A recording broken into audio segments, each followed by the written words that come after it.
Hello out there in YouTube land. Sometimes there's a special edition. Oh, this is Friggin' Jeep. Welcome to Friggin' Jeep. My name's John, and I have a homework assignment for you guys in a little bit. I'll tell you about that. Anyhow, this is not a special. Well, all my movies are special. You guys know that. Special ed. Anyhow, where was I? Train of thought just crashed. I've been real busy today. It started out in Baltimore, ended up in Frederick, and I don't know. Anyhow, anytime you can help somebody, it makes you feel better. And so a guy reached out to me, a real strange character. You guys might know him as Shifty or Dan up at Back 40. You know me, I mispronounce that from time. Anyhow, he got some totes and he needed a reminder on how I cut these totes. So that's what this is. I'm going to go over it with everybody, because somebody might not know. The totes are wider this way or whatever. So if you cut them this way, see these little hooks? Don't cut them out. They're good. Just cut below that. Cut around, and so you're not just cutting the top. And then this is where you can see this one here is where that spout at the bottom is. There's another one where the spout at the bottom is, and these things don't quite fit tight, but you can rack them around so they fit. My whole purpose with the top was that water did not get into the center of the wood. The outside of the wood doesn't make any difference, but when the water gets in the center, it's a little harder to dry. Now, another thing I did is I put these slits up here. Now, I stacked most of mine a lot higher, if you ever watched, but I think Dan's got a mini tractor, so he can't pick up that much weight. I don't recall how much he can pick up.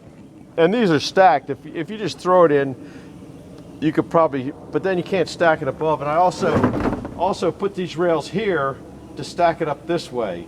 So once I get up to this height, then I try to flatten it out somewhere, and then I stack them up this way, and then I stack up higher, and it holds a little bit more wood. But if you have a little baby tractor, a mini tractor, or small tractor, because a lot of stuff up at Dan's is small. Sorry about that, Dan. Anyhow, that's one thing. Also, I tie these. I bought a 1,000-foot roll of this nylon rope years ago for a little bit of everything. So and then I tie a loop on one side and I've got a knot on the other side. Just drill a little hole in it, and you just tie these down. I don't know if you're seeing that. Well, I'll go over the other ones, but you can tie them down real quick. I think I've had some blow off before I tied them down, and once you get it up there, you can just put it through there, and now I don't know what that knot is. I think people tell me it's a 1/2 inch. Then when you want to get it out, you can just pull it out, and when you lift your lid, these are real handy. Once again, I don't know what ouch, I cut myself the other day. These are real handy. You only get one set per thing, but they really let you latch onto them good. That's why I say don't cut them off. So that's about it in a nutshell. I hope I done covered anything. If I will go over the other ones. Also, when I take them off, now he's only got 2, so he'll get 4 lids. I made a pallet, and I just did you see that? I made a pallet here, and because I got those slices in them, you can just put them on top of each other. Here's the string. I just put them there, and when you flip them upside down to drag them to your wood, they drag easier. Here's how I stack the wood up. You can kind of get an idea of that, I think. But to undo it, you just that quick, and it's undone. And this ensures that it's not going to blow over. Just put it down. You just hold that little loop, put that through there, and the strings, like I said, because I got a knot on the inside, are captured. So that's what they look like. Like I said, I stack mine a little bit higher. I leave that you got to re-drill them. That's all. I'll go over to that one. See, once again, if you can save these, they're easier to maneuver with that.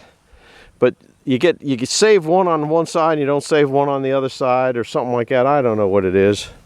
But that's how I do it, Dan. So now you guys, I told you you're going to have some homework. your homework is, I'm putting this on early.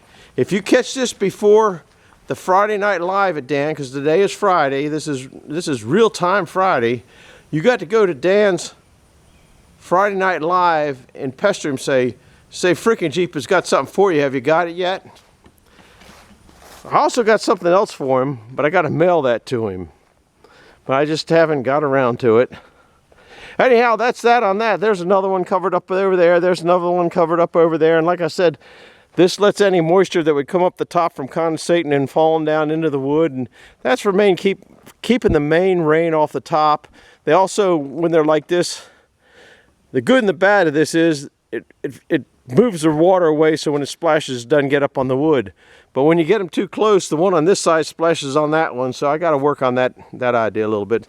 Anyhow, I'm going to go up and put this on so he gets it. You're going to get some wood splitting. I think the start of filling this crate up, that's what's going to be tonight. This is a pretty full crate. And I think I need I don't think the Bobcat's going to pick that up. I know that won't pick it up. I kind of don't think.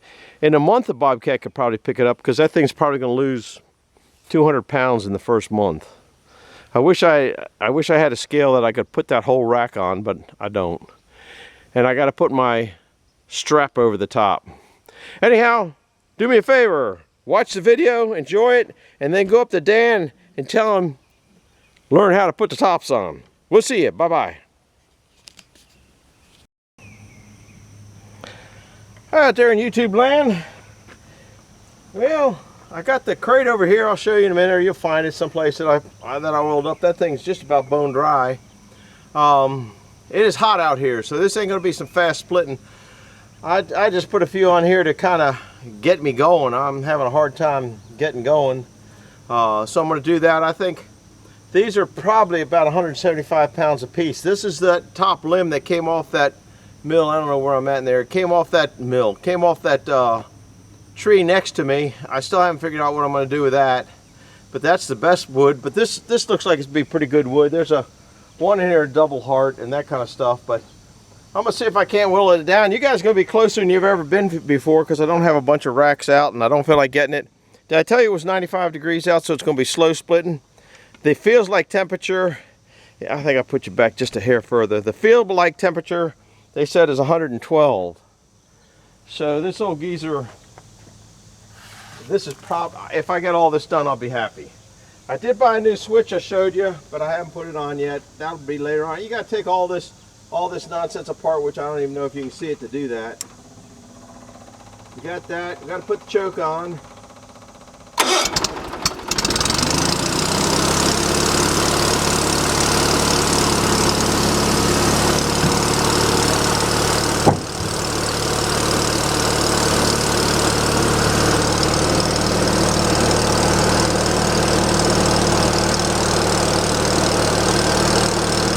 Mittens this time, but I don't have any arm guards on, and you get a little bruise, a little bump on the arm nowadays, and it messes things up. That wedge is 14 inches tall, so that lets you know that's about 14.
That's not going too bad. These pieces here like this, if I cut it thicker, okay, then split it, I got a square piece.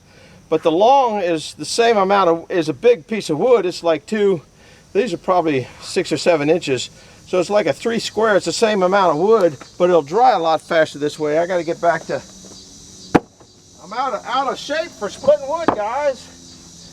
So it's not going too bad. I'm gonna bring you back in a little bit after maybe I get down to the last one or something. You guys don't, you see enough splitting, but I'm gonna switch it over to the nice thin ones. They stack better, and well, maybe they don't. I gotta make a small one for there. Anyhow, I'll bring you back a little further, and now it feels like 112. All right, back in a little bit. Bye-bye, Jack. I told you I'd bring you back for the last one.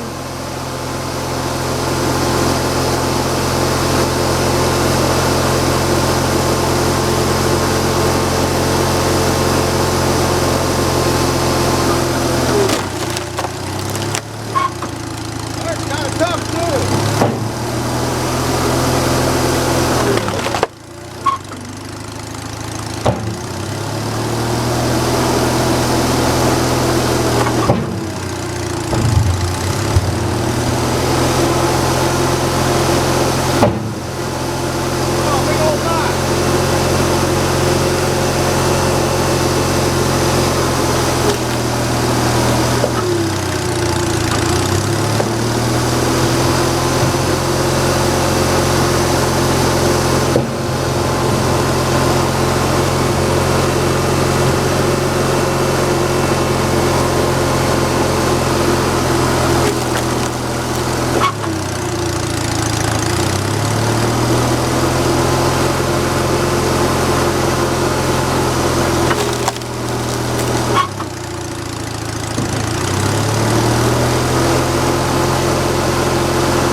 cold salt's washing down into my eyes. Well, it ain't raining. It ain't raining, and it ain't dark. So I'm gonna get another load. That's a nice chunk of wood there. It's hard to imagine that's only 4 pieces. I'm gonna throw them in there, and I think I'm gonna go over and get some more. I think I'll get 4 more. Maybe 5, I don't know. Whatever I feel like it. We'll see you in a little bit. Bye-bye. Well, I got another bucket loaded up, but I'm sweating like a pig. Well, I am a pig. All that eating down at Ocean City, I'd daggone if I didn't gain 5 pounds. So it's good to sweat a little bit of this off after dinner. What I'm going to do though is I'm going to unhook the bucket, and I don't know whether I've ever tried putting the upside down wood splitter on. So I'm going to try that and see if I can bust those in half and make them a little lighter for me. But I don't think it's faster. If you can get them up on this table, I don't think you're going to beat that for speed. And I forgot. Whoops, except for that. It is out tonight. Like I said, when I got out here, it was 95, and they said the heat index or whatever was 112. I don't think it's that yet. But I'll tell you what, I just about done working dinner off. So I'm going to go try to hook that other wood splitter up. I got to move that beast out of the way and move a few things around, and I'll bring you back when get that on there, because there's a couple things I want to discuss about it with you guys. I see a lot of those coming around. Well, I'll talk about it in a minute. We'll see you. Bye-bye, Jack.